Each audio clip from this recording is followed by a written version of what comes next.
10h27 sur Direct Investisseur. On accueille tout de suite par téléphone Stéphane Sauduteil, trader, coach, formateur de SCD Conseil et Robo.fr. Bonjour Stéphane.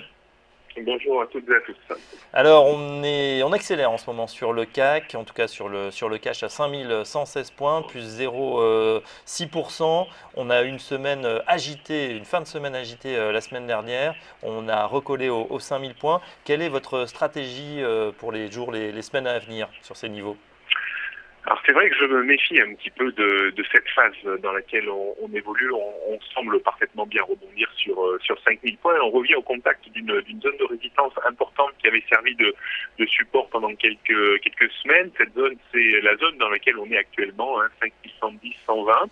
Donc là, on est vraiment dessus. Donc, ce qui est intéressant, c'est que le coup de semonce qu'on a eu la semaine dernière est intéressant puisqu'il marque quand même une volonté de correction un petit peu plus importante que celle qu'on avait eue jusqu'à présent. Et souvent, en fait, on a des corrections en 3 temps, ABC. Je ne vous apprendrai rien ou j'apprendrai rien aux auditeurs. Vous pouvez nous le rappeler quand même, la consolidation ABC, c'est-à-dire que vous attendez à ce que ce soit le premier mouvement et il peut y avoir des répliques. Voilà, effectivement. Donc souvent, quand on a eu un mouvement comme ça relativement impulsif, long, important, qu'on a une correction un petit peu plus marquée que la normale, donc souvent on a la première phase de baisse suivie d'une correction technique plus ou moins violente, celle que l'on vit actuellement, donc reprise haussière, et souvent il n'est pas rare d'avoir une deuxième réplique qui vient à minima en direction des plus bas qui ont été atteints, c'est-à-dire juste en dessous des 5000 points, voire un petit peu plus bas. Alors je me méfie un petit peu de ce scénario, même si là on semble que le marché a retrouvé de la force depuis quelques minutes. Donc je serai quand même relativement prudent et attendrai vraiment la clôture de cette journée pour me prononcer sur soit une invalidation vraiment du mouvement de correction et une reprise en direction peut-être des plus hauts, soit vraiment quelque chose de peut-être un petit peu plus piégeux avec une grande ombre ce soir, une clôture peut-être bien plus bas que les niveaux actuels. Alors moi ce qui va m'intéresser, c'est le comportement peut-être lors d'une prochaine phase de baisse aux alentours des 4980, 5000 points, parce que c'est vraiment un niveau un niveau charnière pour la tendance court-moyen terme. Si ce niveau ne devait pas tenir, on pourrait avoir une correction un peu plus profonde, un peu plus saignante, qui nous ramène sur la tendance de fond de l'indice dans lequel on reste parfaitement implanté, et tendance qui évolue au voisinage des 4800 points, et ça serait vraiment presque un mal pour un bien pour tous les investisseurs, les traders également, pour peut-être recharger un petit peu dans cette zone un meilleur compte pour tenir des positions plus longues, dans l'idée que le CAC 40 avec le quantitative easing sera au-dessus de ses points hauts annuels dans les prochains mois. Donc là, pour le moment, je suis assez quand même circonspect sur une reprise immédiate de la hausse des indices et surtout un débordement du sommet annuel. Mais attention, c'est vrai que on est dans un marché un peu particulier, manipulé un petit peu par ce quantitative easing. Ouais. Donc voilà, alors, essayer d'être prudent et peu d'exposition, surtout si on part en short. Mais alors justement, Stéphane, effectivement, on a eu le test des 5000 points. On l'a enfoncé très brièvement puisqu'on a fait 4984 au plus bas. Et là, depuis, on reprend 130, 140 points depuis l'inscription de ces points bas. Justement, à 11h, on va avoir également les prévisions de croissance de la Commission européenne. Oui. Pensez-vous pas que si, justement, ces prévisions sont au-dessus des attentes, on puisse accélérer à la hausse et pourquoi pas revenir vers les sommets annuels ? Là, je pense que déjà, on est en train d'anticiper peut-être ce bon chiffre actuellement, parce que c'est vrai que là, je surveille les écrans en même temps que je vous parle, et c'est vrai que la pression haussière est vraiment très forte, elle est même un petit peu étonnante. Donc, je pense qu'on est vraiment dans cette anticipation-là, et attention, effectivement, si il y a une déception, on pourrait faire la marche arrière aussi rapide que la marche avant qu'on est en train d'enclencher actuellement. Donc, je serai quand même très prudent et je ne m'engagerai pas sur une reprise inconditionnelle du CAC 40 avec débordement de 5280 points dans les prochains jours. C'est des scénarios que l'on connaît assez fréquemment sur les marchés financiers lorsqu'on a eu comme ça des phases de hausse ou de baisse très importantes. Quand on rentre dans des scénarios un peu correctifs, les corrections sont déjà des fois un peu bizarres et très piégeuses. Donc attention quand même à ce style de marché. Retour de la volatilité en tout cas, et puis on signale aussi qu'à 5128-130 points actuellement, on est carrément pile poil au milieu du gué, entre 5260 la borne haute et 4985 la borne basse qu'on a testée la semaine dernière. Exactement, on a repris 50% de la baisse, qui correspond également à un ratio de Fibonacci, de gain plutôt. On pourrait atteindre le ratio de Fibonacci en 0,61%, c'est-à-dire monter quelques dizaines de points plus haut, sans pour autant mettre trop à mal encore le scénario correctif. Donc vraiment, ce qui va se passer dans les prochains jours va être très formateur pour le comportement et les prévisions que l'on pourra émettre sur le CAC 40 à partir de ça. Prudence donc sur le CAC, on passe du côté des États-Unis sur le S&P 500. Votre analyse là, Stéphane, quelle est-elle ? C'est vrai que moi je parlais un peu de bull trap, je me méfie un peu du débordement des plus hauts annuels vers 2110.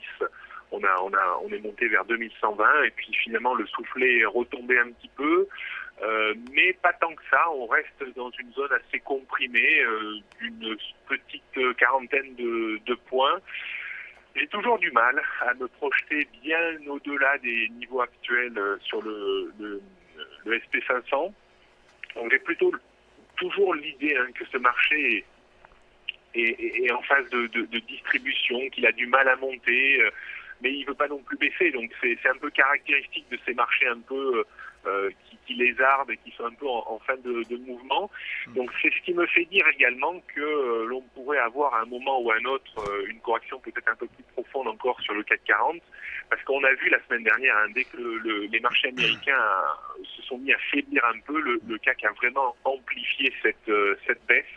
Donc je crois que le réel danger, ça vient vraiment des États-Unis, et celui qui est vraiment capable de diagnostiquer le timing de correction sur le SP500 gagnera certainement beaucoup d'argent sur le CAC 40. Alors moi je pense quand même qu'on arrive quand même dans une saisonnalité qui est vraiment pas très intéressante sur le marché américain. Même si on sent qu'ils sont forts, je n'ai pas l'impression qu'ils soient aussi forts que ça et que l'on pourrait assister quand même à une correction dans les prochaines semaines, ou au moins tout du moins un petit coup de grisou avant le mois de juillet. C'est souvent le cas historiquement. On rappelait effectivement, d'où le fameux adage de Wall Street, sell in May and go away, vendez en mai et revenez un peu plus tard. Pourquoi ? Fin de la période des résultats du premier trimestre, certains nettoyages de portefeuille, et puis c'est vrai une saison un petit peu plus morne statistiquement. Oui, on va terminer par l'euro-dollar. On a vu la semaine dernière que l'euro s'était fortement repris face au dollar, notamment dû au fait que la croissance américaine au premier trimestre est ressortie sous les attentes. Ceci étant, on a depuis le début de la semaine un retour du dollar. On est repassé sous les 1,11. Est-ce que pour vous, justement le dépassement des indices 50, c'est un niveau on avait parlé plusieurs fois à l'antenne, est-ce que c'est pour vous le début d'une tendance haussière sur l'euro-dollar ? Il est clair qu'on a mis un coup d'arrêt à la baisse, je pense, sur l'euro-dollar. Le débordement de l'indice 50, d'un point de vue mécanique, offre un premier potentiel qui a été atteint sur un 12,60-70. On l'a atteint début mai.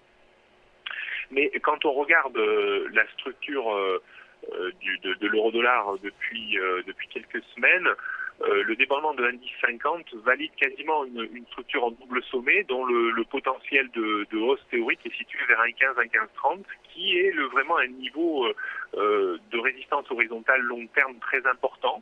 Donc je pense qu'il y a peut-être matière à avoir une correction supplémentaire haussière sur l'euro-dollar, même si actuellement tout se passe comme si on avait un effet de retour à proximité de l'indice 50. Donc je pense que les prochaines heures également sont très intéressantes. Si on met un beau point d'inflexion autour de indice 50, je crois qu'on pourrait se permettre d'acheter pour viser à minima un 12,60-70 et peut-être, dans le meilleur des cas, un 15-30 à échéance plusieurs semaines peut-être. Donc là, on voit qu'il y a quelque chose de nouveau qui s'est passé sur l'euro-dollar depuis ces dernières semaines. Même si la tendance de fond reste toujours implantée à la baisse, il faudrait monter beaucoup plus haut. Il faudrait quasiment déborder les 1,20 pour tordre le cou à cette tendance baissière de fond. Donc on n'en est pas encore là. Mais je pense qu'à un moment ou à un autre, on retrouvera quand même un courant baissier, qu'on reviendra tutoyer la parité parfaite. Alors est-ce que ce sera dans le courant de l'année ou en début d'année prochaine? Parce que moi, mon idée, ça reste quand même que le quantitative easing qui est en place servira à pas grand-chose et puis ça remettra une couche dans un an. Donc ça fera baisser la parité, sauf si, bien entendu, les États-Unis ont remis en place un quantitative easing, auquel cas on pourra rester dans une zone un peu neutre entre 1,20 et 1,05. Très bien, merci Stéphane Sauduteil pour ces analyses. Je rappelle que vous êtes le responsable des sites Technique Bourse et Robo et on a le plaisir de vous retrouver tous les mardis dans Direct Investisseur. À très bientôt. Tout de suite, la suite du programme, ça va être avec Benoît Rousseau dans Lille.com. À tout de suite.